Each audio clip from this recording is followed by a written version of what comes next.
Исәнмесез, эфирда Татарстанның көнья көнчыгыш хәбәрләре. Студияда Лия Селимҗанова бүгенге программада.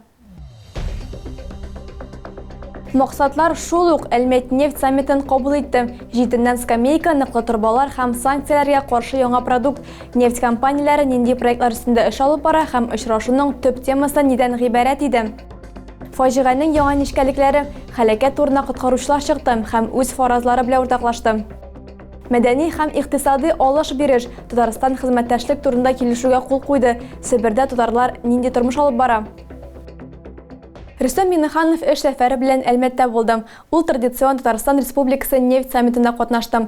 Глобаль чакырулар шартларында нефть-газ тармагын үстерү фикер алышуның төп темасы булды. Стенд күргәзмәсендә оешмалар нинди эшләнмәләр тәкъдим итте, технологик суверенитет үсешенә ничек ирешергә һәм безнең икътисадка нәрсә җитми. Тулырак киләсе материалда. Россиядә бердән-бер җитен эскәмия, шунда ук республика президенты игътибарын җәлеп итә. Нефть компанияләре җитәкчеләренең еллык традицион саммиты Рөстәм Миңнеханов катнашында уза. Очрашу нефть оешмалары һәм партнерларының күргәзмәләрен караудан башланды. Татнефть пресс-композит үзенең серияле продукциясен брауланганнан соң куела торган җайланма, насос компрессор, линия торбаларын һәм аларга комплектлау детальләре тәкъдим итте. Аларның коррозиягә чыдамлылыгы югары, озак вакытлар хезмәт күрсәтергә сәләтле һәм корыш торбалары белән чагыштырганда кулланыш бәясе түбәнрәк. Булар барысы да Алабугада ясала. Киләсе елда шундый ук җитештерү болуда ачылачак. ТМС группта торба үткәргечләрне коррозиядән саклау буенча 30 елдан артык эш алып баралар. Мондый тәҗрибә яңа продукт TPS чөй булдырырга мөмкинлек бирде. Җайланма җыйганда уңайсызлык тудырмый, эретеп ябыштырганда ялганыр саклана һәм 5 мегапаскальгә кадәр басым астында эшләү мөмкинлеге бар. Моннан тыш продуктка санкцияләрдә куркыныч түгел. Ул тулысынча Россия чималыннан ясалган. Стенд докладларында саммитта катнашучылар нефть эзләү һәм чыгару технологиясе, катлам басымын саклау системасын камилләштерү, энерго нәтиҗәле насослар куллану өлкәсендә үз эшләнмәләрен тәкъдим иттеләр. Октябрь бистәсе мисалында биотехнологияләрне куллану проекты тәкъдим ителде. Соңрак нефть саммиты хәзерге шартларда нефть-газ тармагының тотрыклыгы темасына фикер алышу белән дәвам итте. Катнашучыларга ягулык энергетика комплексы үсешен тәкъдим итү буенча актуаль теманы экраннарда күргән QR-код буенча саларга тәкъдим иттеләр. Беренче булып республика президенты нинди теманы салауын әйтте. Все позиции очень важны. Но вот на данном этапе первая позиция нашей страны, России, крупнейший игрок в энергетическом мировом рынке. Мы должны сохранить наши позиции. Саммитта онлайн катнашучы илнең энергетика министрының беренче урынбасары аның белән килеште. Россия Федерациясе Федераль җыены Дәүләт Думасының икътисади сәясәт комитеты рәисе Максим Топилин фикеренчә, Россия икътисадын үзе үк уйлап чыгарган технологияләрне һәр вакытта да тулы күләмдә куллана алмавыннан җәфа чиккән. Шуңа күрә яңа эшләнмәләр һәм аларны гамәлгә көтүне күмәк хәл итәргә кирәк. Наил Маганов очрашуда катнашучыларга рәхмәт белдерде. Февраль вакыйгаларыннан соң компаниянең үсеш стратегиясе үзгәреше турындагы сорауга җавап биреп, ул озак сроклы максатларның элеккечә калуын билгеләп үтте.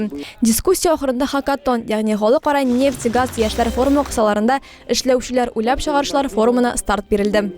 Шимбә көнне шәһәр күлендәге фаҗига Әлмәт районында судагы бәхетсезлек очраклары статистикасын рәсми рәвештә ачып җибәрде.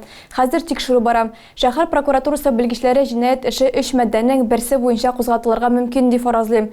Бу арада социаль челтәрләрдә кулланучылар үз тикшерүләрен үткәрә. Вакыйгаларга бераз ачыклык кертү өчен безнең иҗат төркеме коткаручылар белән очрашты. Она же не падала, она же вот за эти решетки держалась, передвигалась. Бу версия белгечләрнең тикшерүләреннән соң барлыкка килде. Башта үсмер суга чатырдан сикергән дип фаразлаганнар иде.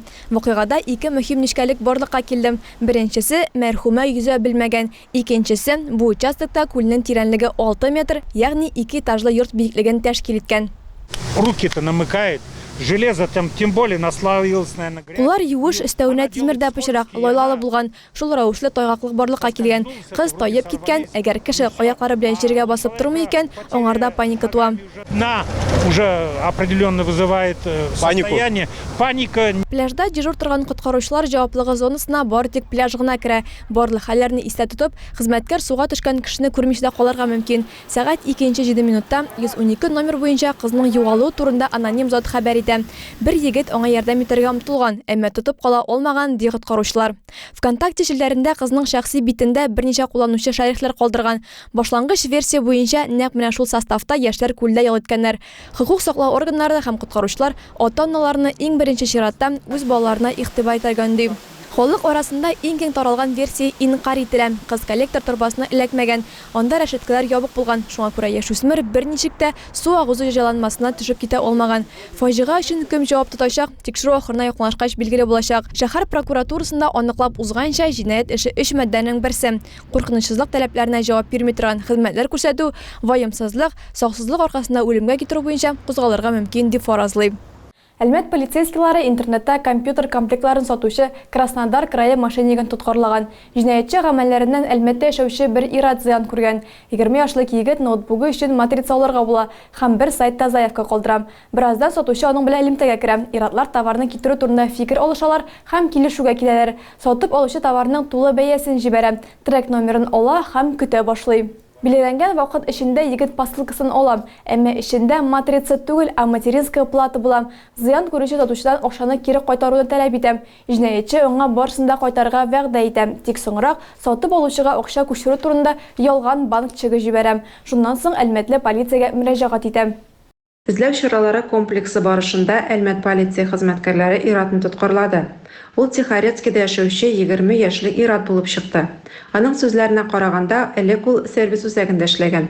Компьютер техникасын яхшы белә һәм алдау юлы белән булса да акча эшләргә булган. Акчаларны шәхси ихтыяҗларына сарыф итеп бетерә. Азык-төлек көнкүреш химиясе һәм шәхси гигиена чаралары сатып ала. Әлеге факт буенча җинаять эше кузгатылган, тикшерү дәвам итә.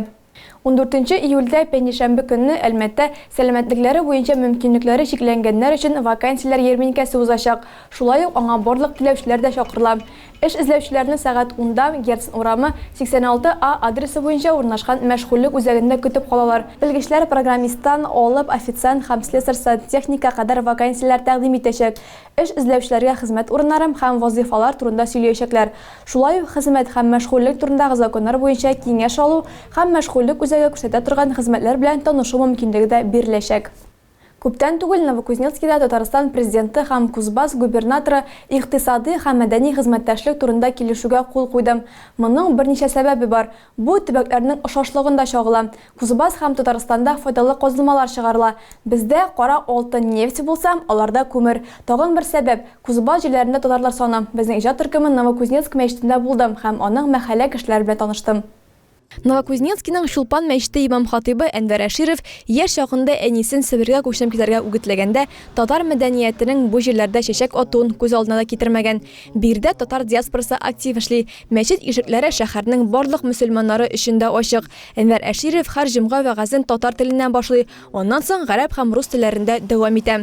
Мәчеттә китапханә дә бар. Монда татар, гарәп, төрек телләрендә иске куязма китаплар, хатлар, язмалар саклана. Уку залы да каралган. Нигездә Новокузнецк мәдрәсәсендә балалар татар, гарәп телләрен өйрәнә, сүрәләр ятылар. Мәчет мәктәбе шәкертләре Коръәнне белү буенча конкурсларда катнашалар. Пандемия белем бирүгә аяк чалган, әмма вакытлар узу белән вазгыять уңай якка үзгәрә. Әкренләп яңа укучылар да барлыкка килә башлады ди хәзрәт.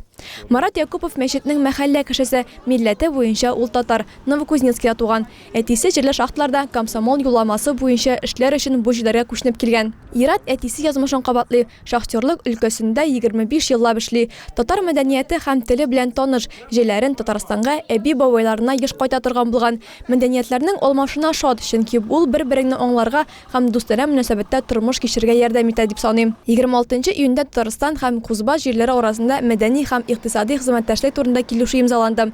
Кемерово өлкәсендә хәзер Сабантуй ел саен үткәреләчәк. Быел Новокузнецкида 2нче халыкара шахтерлар Сабантуй узды. 2023 елда федераль Сабантуй Кемерово шәһәрендә узачак. 90 яшьлек юбилейн балының мәгариф ветераны Лена Вильданова билгеләп үтте. Мөгаллимәне зур гомер бәйрәме белән котларга туганнары, укучылары, хезмәттәшләре һәм район җитәкчелеге килде. Индира Сайфуллина дәвам итә. Мы искренне благодарны вам за ратный подвиг и трудовые свершения, за глубокое чувство сопричастности к судьбе Отечества. Юбиляр Лена Шейхелмерден кызы һәр килгән кунакны ачык йөз белән үзе каршы алды. Ул иртәнге сәгатьләрдән үк онык чыклары, туганнары һәм үзе укыткан укучыларыннан котлаулар, чәчәк бәйләмнәре кабул итә. 9-10 классларда мин белем алдым, аларда яшәп. Бу минем абыемның иптәше, ул миңа җиңгә чәйлеп, без бит не привыкли апады псилибез инде. И аның кебекне күреп тә булмый әле бүтән. Очрат аның дәрәҗәсендәге таләпчәнлек, кешелеклелек гомумән бик сирәк очрый шул кадәр. Самый горячо уважаемый человек. Безнең әниебез кебек кешеләр сирәк, ул безнең һәрберебез өчен үрнәк булды.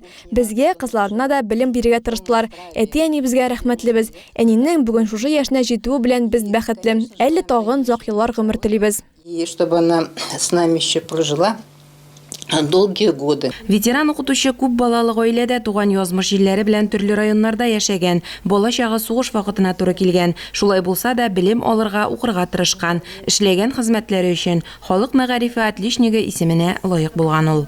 Оныклары менә шундый чәчәк бәйләме бүләк иттеләр.